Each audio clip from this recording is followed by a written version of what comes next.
আজ বানিয়েছিলাম উড়িষ্যার বিখ্যাত ছানা পোড়া। বাইরে হালকা পোড়া রং আর ভেতরে একেবারে নরম রসালো আর সুগন্ধে ভরপুর। খুব অল্প কিছু উপকরণ দিয়ে কিন্তু এই মিষ্টি বাড়িতেই বানিয়ে নেওয়া যায়।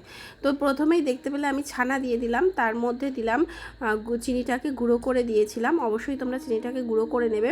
আমার যদিও চিনিটা একটু বেশি হয়ে গেছিলো, চিনির পরিমাণটা একটু কম দিলেই হবে। যে যেরকম মিষ্টি পছন্দ করো সে সেরকম দেবে। তারপরে দিয়েছিলাম সুজি আর ছানার জলটা দিয়েই কিন্তু এই ছানাটাকে ভালো করে মেখে নেব। তার সাথে দেব 1 চামচ মতো ঘি আর একটু বেকিং সোডা দিয়েছিলাম। আর যেহেতু এলাচের গুঁড়োটা আমার কাছে ছিল না, তোমরা এলাচ গুঁড়ো থাকলে অবশ্যই একটু এলাচ গুঁড়ো এর মধ্যে দিয়ে নেবে। আর যে কেক টিনটা আমি রেডি করেছিলাম ব্যাটারটা দেব বলে, এটা একটু ছড়ানো মতো হয়ে গেছিলো। একটু গর্ত মতো হলে বাটিটা আমার জিনিসটা ভালো হতো। তো খেতে কিন্তু অসাধারণ হয়েছিল, তবুও খুব একটা খারাপ হয়নি।